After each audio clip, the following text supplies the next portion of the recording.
The grand chamber stretched before Ambassador Kyung-soo like an endless cathedral of light and steel.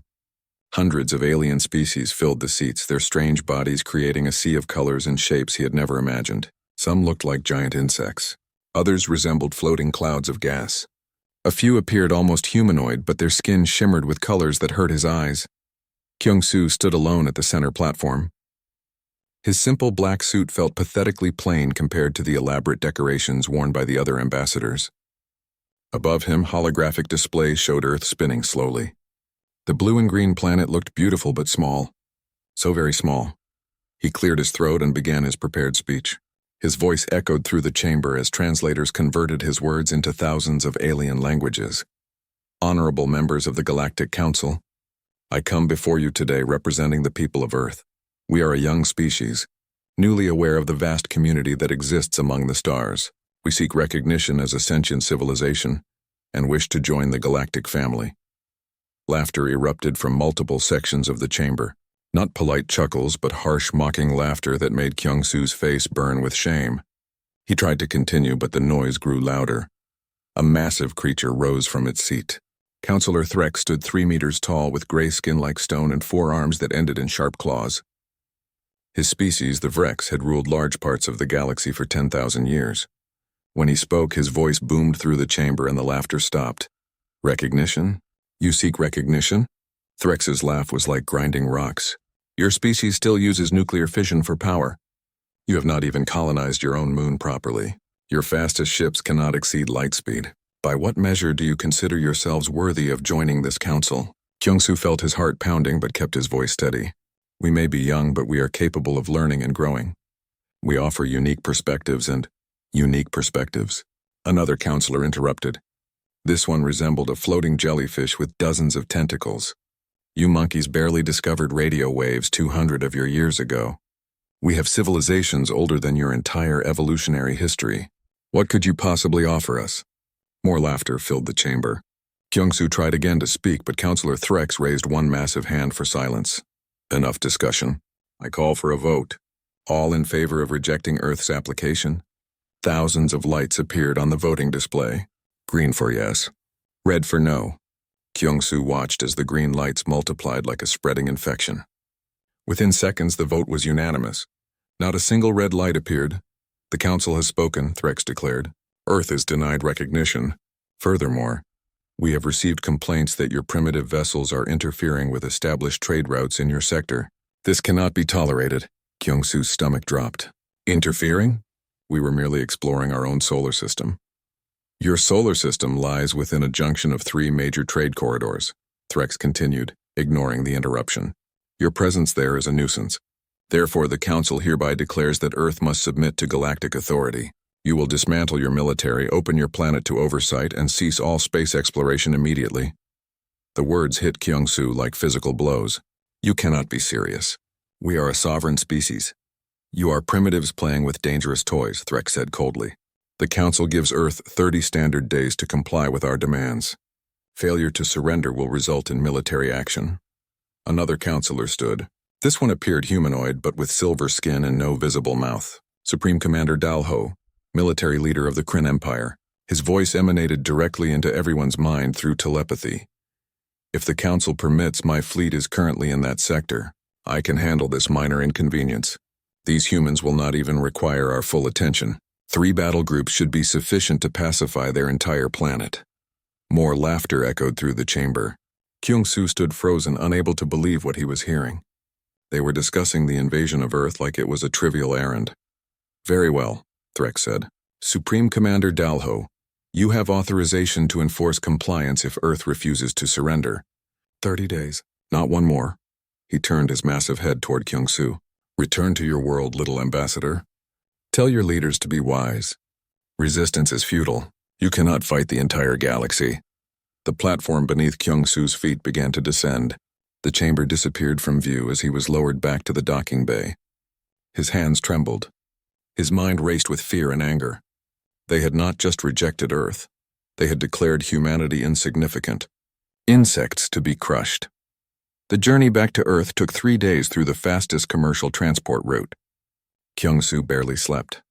He kept replaying the meeting in his mind. hearing the mocking laughter, seeing the dismissive gestures. Every hour, the deadline grew shorter. When he finally arrived at Earth Defense Command headquarters, guards escorted him immediately to the war room deep underground. Admiral Taiwan waited there with his senior staff. The admiral was a lean man in his 60s with silver hair and sharp eyes that missed nothing. He stood studying a holographic display of the solar system. "Ambassador Kyung-soo," Taiwan said without turning, "I received your preliminary report. The council rejected our application and issued an ultimatum." "Yes, Admiral." Kyung-soo's voice was hollow. "They gave us 30 days to surrender completely. If we refuse, Supreme Commander Dalho will bring his fleet to pacify us." They treated Earth like an annoying insect. They laughed at us. They called us primitives who do not deserve to exist as equals. Admiral Taiwan finally turned to face him. To Kyung-soo's surprise, the admiral was smiling. Not a happy smile, but something harder, something dangerous. "Primitives," Taiwan repeated softly. "They called us primitives." He touched a control on his wrist and the holographic display changed. New icons appeared throughout the solar system. Dozens of them, hundreds. Good. Let them think that. Kyung-soo stared at the display in confusion.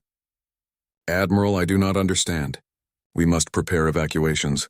We must try to negotiate, and we will not evacuate." "We will not negotiate." Taiwan's voice was steel. "We will show the Galactic Council what happens when you underestimate humanity." He pressed another button and spoke clearly. "Activate Protocol Sentinel. Authorization Taiwan Alpha 7. All units prepare for immediate deployment." Throughout Earth and across the solar system, hidden bases suddenly came alive. Lights flickered on in facilities that had appeared abandoned. Massive doors opened in the ice of Europa, the rocks of Mars, the dark side of Earth's moon. Ships emerged from concealment. Weapon systems powered up. Crews rushed to battle stations they had trained at for years in absolute secrecy. Admiral Taiwan looked at the shocked ambassador with that same dangerous smile. "Ambassador Kyung-soo, humanity has been preparing for this moment since the day we first detected alien signals 40 years ago. We knew first contact could go badly. We knew we might face hostility.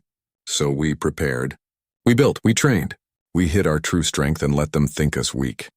He gestured to the holographic display showing the hidden military might of Earth. "Now they will learn the most important rule about humanity. We are not primitives. We are not insects. We are survivors, and we are done being dismissed." Kyung-soo looked at the display and felt something new rising inside him. Not fear, not shame, hope and anger. The galaxy had laughed at humanity. Soon the galaxy would learn better. The countdown had begun. Supreme Commander Dalho's fleet was coming. But this time, Earth would be ready. This time, humanity would fight back. And the Galactic Council would never forget what happened when they dismissed Earth as nothing more than primitives playing with dangerous toys. The space near Neptune's orbit was cold and dark. Frozen methane crystals drifted through the void like tiny stars. Nothing seemed alive here. Nothing seemed dangerous. But appearances could deceive. Supreme Commander Dalho stood on the bridge of his flagship, the Pride of Kryn. Around him, holographic displays showed his fleet in perfect formation. 217 warships, each one a masterpiece of military engineering. They had just emerged from faster-than-light travel, their quantum drives cooling after the long jump. Dalho's silver skin gleamed under the bridge lights. His species did not have mouths or eyes like humans. Instead, they perceived the world through telepathy and energy fields. Right now, he felt satisfied, almost bored. This would be the easiest conquest of his career. "Sensor report," he projected to his officers. His thoughts reached every mind on the bridge simultaneously. "We detect minimal activity, Commander. A few primitive satellites near the 8th planet. Some automated defense platforms. Nothing significant. No sign of military vessels." Dalho allowed himself to feel amused. As expected, these humans probably evacuated their system when they received our warning. Scan for their leadership. They must be hiding somewhere, preparing to surrender. He composed a transmission toward the inner solar system. "Primitive species of Earth, this is Supreme Commander Dalho of the Kryn Imperial Fleet. You were given 30 days to surrender. We have arrived early to enforce compliance. Power down your weapons and prepare for occupation. Resistance will be met with total destruction." The transmission echoed through space. Dalho waited for a response. Seconds passed. Then minutes. Nothing came back except silence. Perhaps their communications are too primitive to answer, one officer suggested. Then we will make them understand through action, Dalho decided. Target those defense satellites. Destroy them as a demonstration. 3 cruisers broke formation and advanced, their weapons charged, energy building to devastating levels. They fired simultaneously. Beams of superheated plasma crossed the distance in seconds and struck the satellites. Explosions bloomed in the darkness as the primitive devices shattered into fragments. Targets destroyed, the weapons officer reported. No return fire detected. Dalho felt his confidence growing. Advance toward the 7th planet. We will establish an occupation base there before proceeding to Earth. These humans need to see our might and accept their... Alarms shrieked across the bridge. Energy signatures appeared on sensors like erupting volcanoes. Not a few signatures, dozens, hundreds. Ships were appearing from nowhere, materializing around the fleet in a perfect sphere of death. Multiple contacts. Unknown vessels decloaking. They are surrounding us. Captain Jae-sung stood on the bridge of the EDF Sentinel and watched his displays light up with targeting solutions. Around him, his crew worked with practiced efficiency. They had trained for this moment thousands of times. Now it was real. All ships report ready. Captain, his tactical officer announced. Excellent. Jae-sung opened a channel to Admiral Tae-wan, who was coordinating the battle from Earth Defense Command. Admiral, we are in position. The enemy fleet is surrounded and caught completely off guard. Tae-wan's voice came back calm and steady. Engage at will, Captain. Show them what happens when they threaten Earth. All ships fire. The Sentinel's main guns opened fire. Particle beams lanced through space at nearly the speed of light. They struck the nearest Kryn cruiser and burned through its shields like paper. The alien vessel's hull melted. Secondary explosions tore it apart from inside. All around the battle space, Earth's warships unleashed their weapons. Particle beams, quantum missiles, plasma torpedoes. The concentrated firepower was devastating. Alien ships exploded one after another, caught unable to respond to the sudden assault. Dalho's bridge descended into chaos. Return fire. All ships engage the enemy. Break formation and scatter. But his fleet could not respond effectively. They had been positioned for intimidation, not combat. Their weapons pointed inward toward where Earth's forces should have been cowering. Now they were caught from all sides by enemies they had not expected. Some Kryn ships managed to turn and return fire. Their plasma cannons unleashed torrents of superheated matter. But Earth's ships moved with impossible grace. They dodged and weaved, their quantum drives allowing acceleration that defied the Kryn understanding of physics. Launch fighters, Commander Hayen ordered from her position coordinating the battle. Hawk Squadron, you are clear for attack run Alpha. Lieutenant Yujin heard the order through her helmet. She was 26 years old and had dreamed of flying combat missions since she was a child. Now her chance had come. Hawk Squadron, form up on me. Attack pattern Delta. Let's show these aliens how humans fly. Her fighter screamed forward, its quantum drive pushing her back into her seat with crushing force. Most alien pilots would black out from this acceleration. Yujin had trained her body to handle it. She gritted her teeth and kept her hands steady on the controls. Hawk Squadron followed in perfect formation. 12 fighters, each one piloted by someone who had spent years preparing for this moment. They dove into the chaos of the battle like birds of prey. A Kryn destroyer loomed ahead. Its point defense weapons tracked toward Yujin's fighter, but she was already moving. She jinked left, then right, then spiraled upward in a maneuver that would rip most ships apart. The alien weapons fired where she had been. She was already somewhere else. Target locked, her computer announced. Firing. Her missiles launched, 4 quantum-tipped warheads that streaked across the distance. They impacted the destroyer's engine section and detonated. The explosions disrupted the ship's power grid. Lights flickered. Shields failed.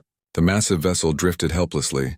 Splash 1 destroyer, Yujin reported. Around her, the rest of Hawk Squadron was tearing through the enemy formation. Alien ships that had fought wars for centuries found themselves outmaneuvered by vessels a fraction of their size. The battle lasted 23 minutes. That was all. 23 minutes of concentrated human fury against an enemy that had expected no resistance. Captain Jae-sung watched his tactical display as alien ships disappeared one by one.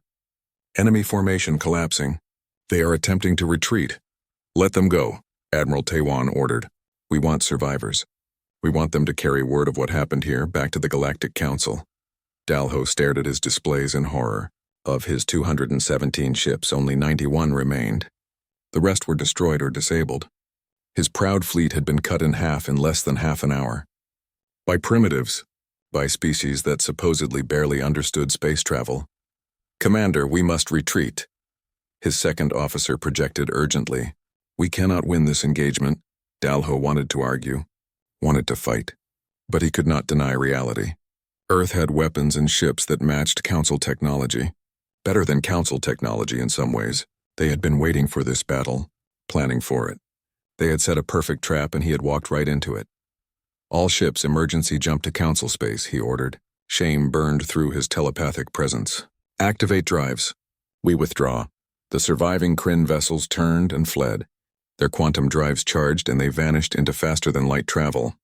Running from an enemy they had thought would not even fight back. Lieutenant Yu Jin brought her fighter back to the Sentinel's landing bay. Her hands were shaking from adrenaline. Her squad had destroyed 16 enemy vessels without losing a single pilot. It seemed impossible. It seemed like a dream. Captain Jae Sung addressed his crew. "Excellent work, everyone. We took minimal casualties and achieved a decisive victory. Earth Defense Command reports all ships performed beyond expectations." Cheers erupted across the bridge. They had done it. They had defended their home. They had proven humanity was not weak. Admiral Taewon watched the sensor data from Earth. The alien fleet was gone. First blood belonged to humanity. "Send a message to all ships." "Well done, but stay alert. This was only the first battle. The Council will react to this. They will send more forces or they will negotiate. Either way, Earth is ready." He looked up at the stars visible through the command center's windows. Somewhere out there, Supreme Commander Dalho was fleeing back to the Council.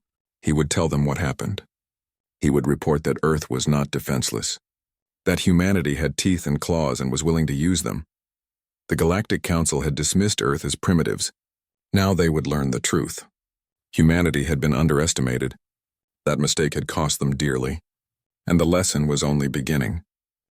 Ambassador Kyung-soo walked through the corridors of the Council station with his head high. The last time he had been here, he had felt small and insignificant. Alien species had stared at him with contempt or amusement. Now they watched him with something different. Respect, and perhaps a little fear. 2 human security officers walked beside him. They wore black combat armor and carried weapons that were purely ceremonial for this visit. But everyone who saw them remembered the battle at Neptune. Everyone knew what human warriors could do when threatened. The doors to the Grand Chamber opened. The same chamber where the Council had voted unanimously to reject Earth, where Councillor Threx had mocked humanity's primitive technology, where Supreme Commander Dalho had volunteered to handle the minor inconvenience of subjugating an entire planet. Now the chamber fell silent as Kyung-soo entered. Every councillor present turned to watch him. The platform raised him to the center position, but this time there was no laughter. No mocking gestures. No dismissive comments. Councillor Thrax stood and descended from his seat. The massive Rex moved slowly, as if each step required great effort. When he reached the floor of the chamber, he did something no one expected. He bowed his head. "Ambassador Kyung-soo of Earth," Threx said, his voice carrying none of its previous arrogance. "On behalf of the Galactic Council, I offer formal apology for our actions. We misjudged your species. We dismissed your capabilities. We threatened your homeworld without justification. This was wrong." Kyung-soo maintained his composure, though inside he felt a surge of satisfaction. He had waited for this moment. Dreamed of it during the long journey back from his humiliation. Now it was real. "The Council's apology is noted," he replied formally. "However, Earth requires more than words. We require concrete actions and guarantees." Threx nodded slowly. "We anticipated this. The Council has prepared a formal proposal for your consideration." He activated a holographic display that showed detailed documents. First, Earth is granted full recognition as a sovereign interstellar power with all rights and protections afforded to Council members. Second, the Council will provide reparations for the attempted invasion. This includes compensation for resources expended in defense and formal acknowledgement that Earth acted in legitimate self-defense. Third, Earth will be granted trade agreements on favorable terms. Your system's location provides access to valuable trade routes. You will receive appropriate compensation for this strategic position. Kyung-soo reviewed the documents carefully. The terms were generous. More generous than he had expected. Earth had proven its military strength, but the Council was offering economic opportunity as well. Trade, technology exchange, cultural programs, everything needed to establish humanity as an equal partner in galactic civilization. These terms are acceptable in principle, Kyung-soo said. However, Earth also requires a formal guarantee. The Council must pledge that no member species will take aggressive action against humanity without provocation, and we require representation, a permanent seat on the Council itself. Murmurs spread through the chamber. A permanent seat was usually reserved for species with thousands of years of spacefaring history. Earth was barely 50 years into its space age. But the murmurs were not protests. They were discussions, negotiations. Threx consulted with other senior counselors. After several minutes, he turned back to Kyung-soo. The Council agrees. Earth will receive a permanent seat with full voting rights. We recognize that your species has demonstrated both the capability and wisdom necessary for Council membership. The vote was called. This time, instead of unanimous rejection, the Council voted unanimous approval. Thousands of lights appeared on the display. All green. Every species voting to welcome Earth as an equal. Kyung-soo allowed himself a small smile. On behalf of Earth and all humanity, I accept these terms. We look forward to a long and peaceful relationship with the Galactic Council. After the formal session ended, Threx approached Kyung-soo privately. The massive alien's forearms hung at his sides in a gesture that indicated respect and perhaps regret. I must ask, Threx said quietly. How did you prepare so thoroughly? How did humanity build such capabilities in secret while appearing primitive? Kyung-soo considered the question. Because we had to. Human history is filled with examples of what happens when you are unprepared for threats. We have fought wars with each other for thousands of years. We learned hard lessons about the cost of weakness. When we detected alien signals, we hoped for peace but prepared for war. We listened to your transmissions for decades. We learned everything we could about galactic civilization, and we realized that appearing weak might be advantageous. If potential enemies dismissed us as primitive, they would not prepare adequate defenses. They would underestimate us. That gave us the advantage we needed. Threx's expression, as much as his alien features could show, reflected something like admiration. It was a dangerous strategy. If we had been more cautious, if we had properly assessed your capabilities, the outcome could have been very different. Yes, Kyung-soo agreed. But we gambled that arrogance would blind you, that your long experience with less advanced species would make you careless. We were correct. You came expecting an easy victory and found a prepared enemy instead. A lesson learned at great cost, Threx said. 126 ships, thousands of lives, all because we assumed primitives could not be dangerous. He paused. Humanity fights differently than other species. Your tactics, your weapons, your willingness to take casualties. It is unlike anything we have encountered. We evolved as persistence hunters, Kyung-soo explained. Ancient humans would chase prey for days until it collapsed from exhaustion. We learned to endure, to outlast our enemies, to never give up no matter the cost. That trait makes us dangerous when threatened. Back on Earth, celebrations erupted in every major city. News of the Council's acceptance spread instantly across all networks. People flooded into streets cheering and waving flags. Earth had been threatened with subjugation. Instead, humanity had earned its place among the stars through courage and determination. At Earth Defense Command, Admiral Tae-wan stood before his assembled officers. Captain Jae-sung was there with his bridge crew. Dr. Bora stood with her scientists. Lieutenant Yu-jin represented the fighter squadrons. Commander Hae-in coordinated the various departments. Everyone who had contributed to Earth's victory. You have all performed beyond expectations, Tae-wan told them. You trained in secret for years. You built weapons and ships while the world went about normal life. You fought with courage when the time came. Because of your efforts, Earth is now recognized as an equal power in the galaxy. But our work is not finished.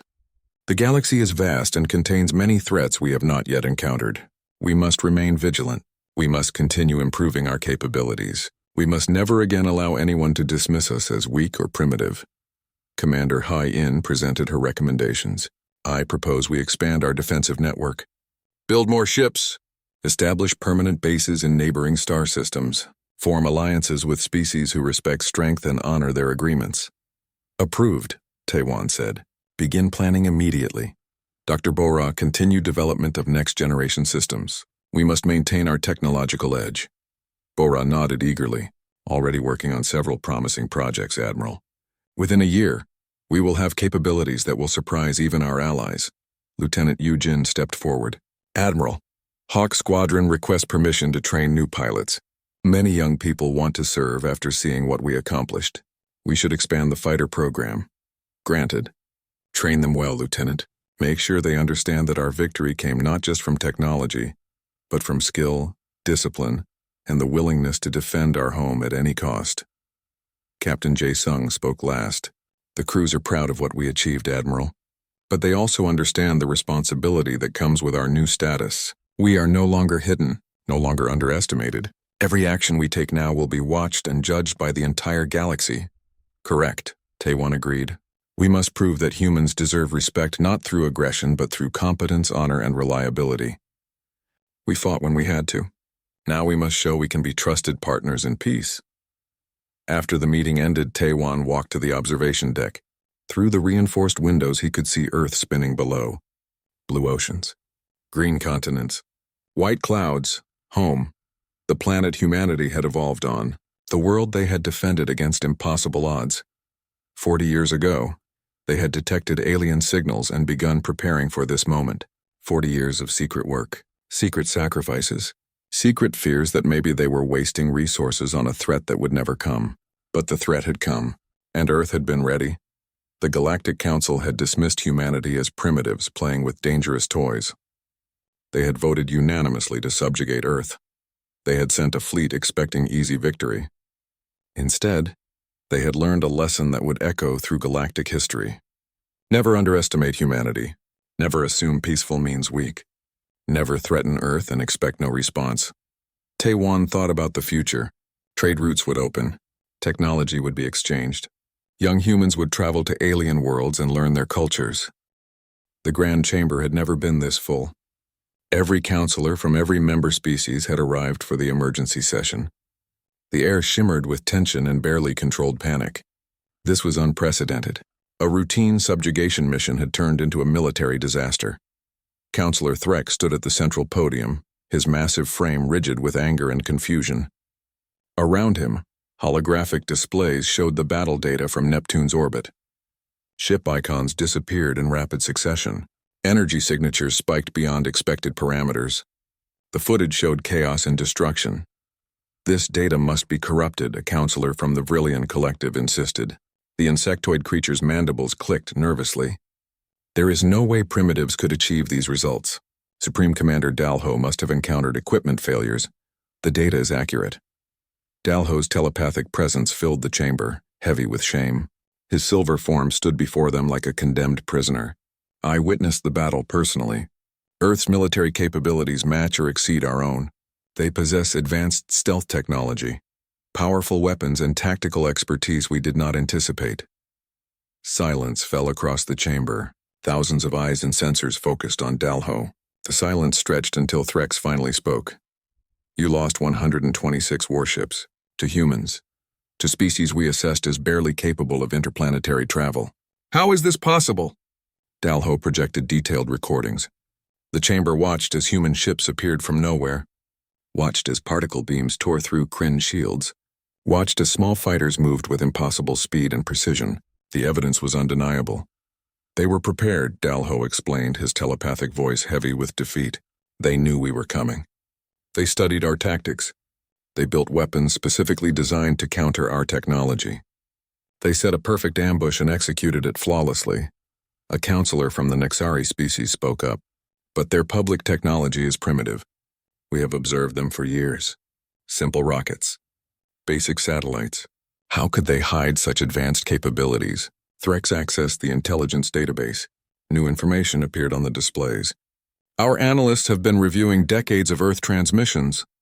It appears they have been deceiving us from the beginning.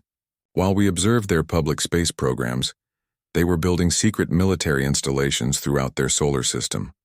The displays showed images of hidden bases, factories buried under ice on Europa, shipyards concealed in asteroid belts, training facilities on the dark side of their moon. Each one had been operating for years without detection. How long? Another counselor demanded. How long have they been preparing? At least 40 years, Threx admitted. His forearms clenched in frustration. They detected our transmissions decades ago. Instead of revealing themselves, they listened. They learned our languages. They analyzed our technology. They studied our tactics, all while pretending to be ignorant of galactic civilization. The implications spread through the chamber like ripples in water. Earth had been listening, watching, learning, planning. For 40 years, humanity had prepared for first contact, while the Council remained completely unaware. This is unacceptable, a senior counselor declared. We must respond with overwhelming force, mobilize the combined fleets, destroy their military capability before they become an even greater threat. And how many ships will that cost us?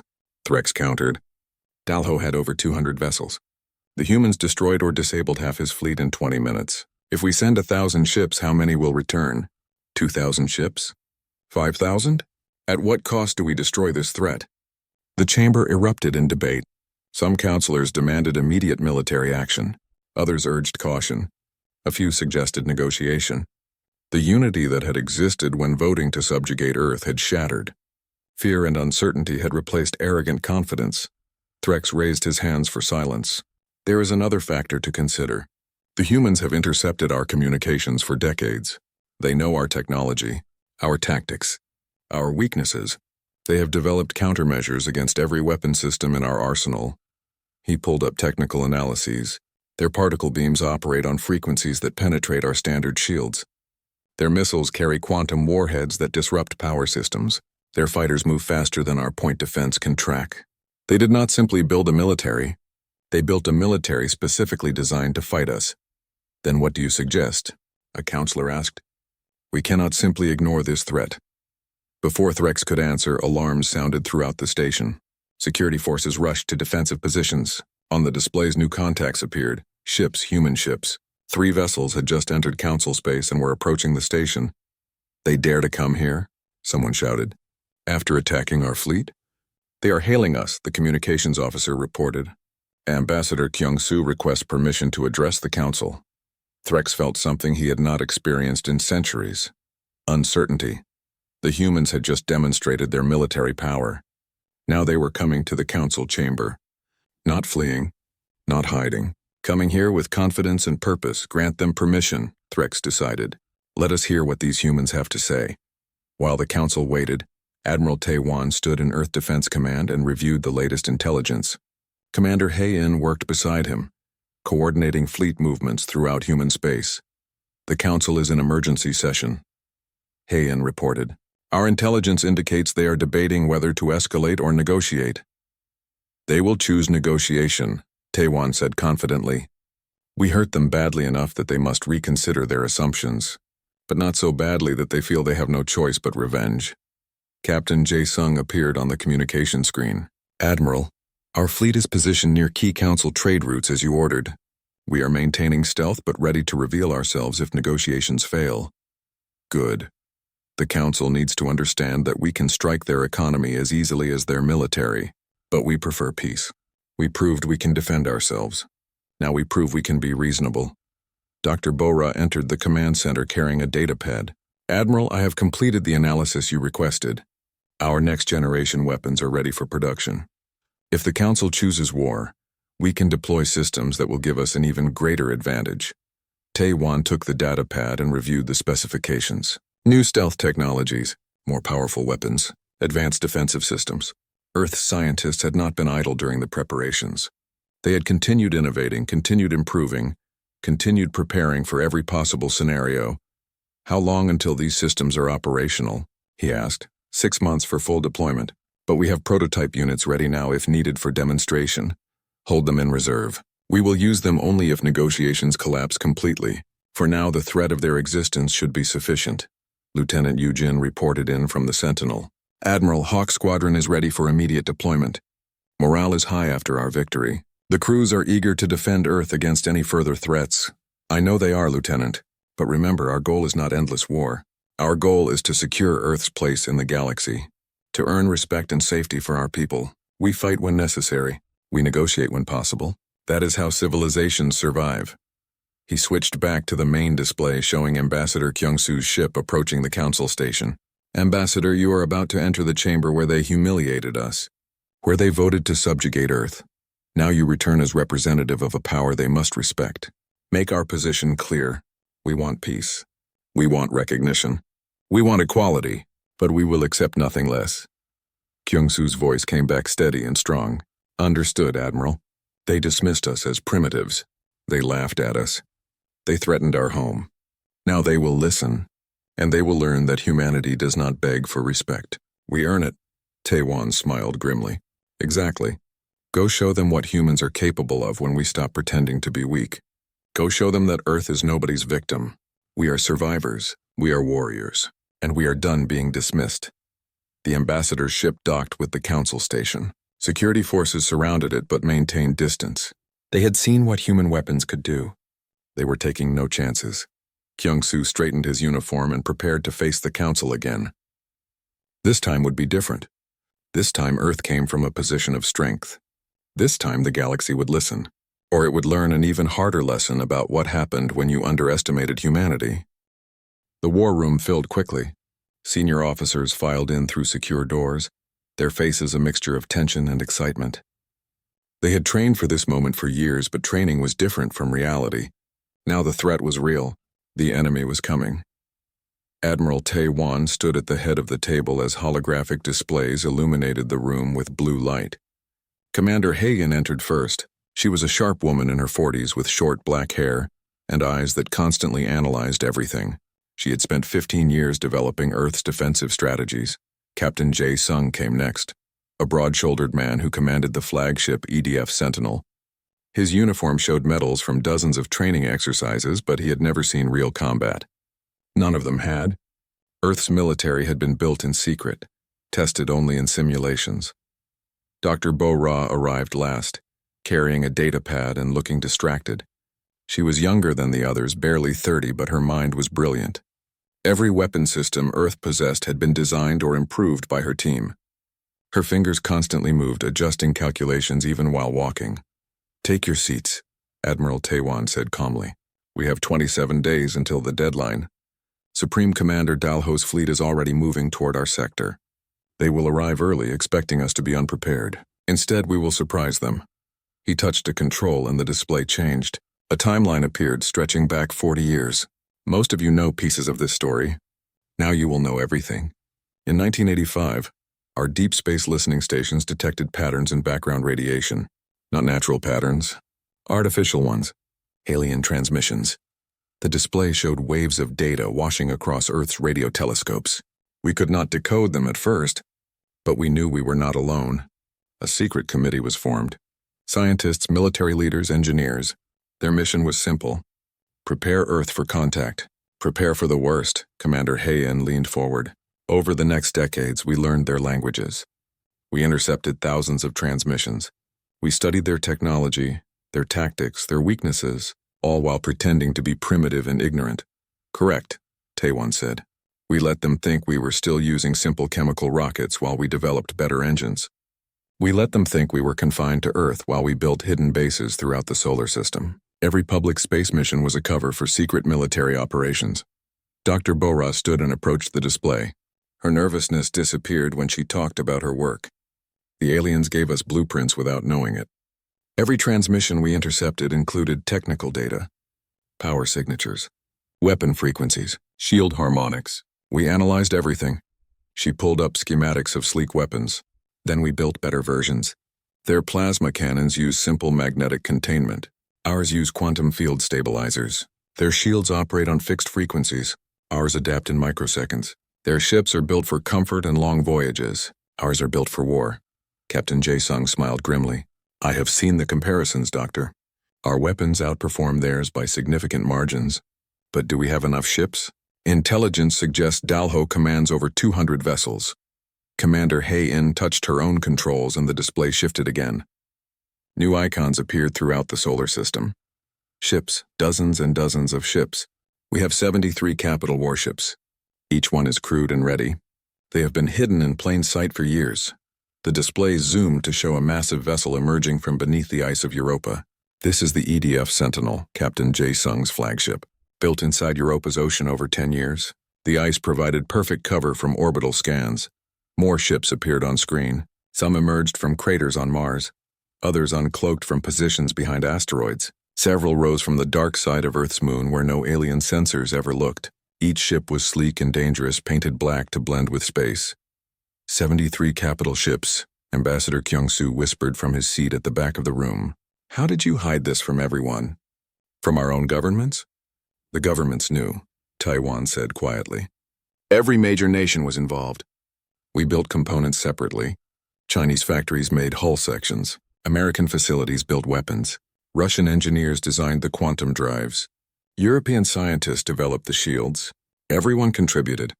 Everyone kept the secret. Commander Hayan continued the briefing. Each warship carries advanced stealth systems. When inactive, they are nearly invisible. Even active, their signature is smaller than natural asteroids. The aliens will not detect them until we want them to.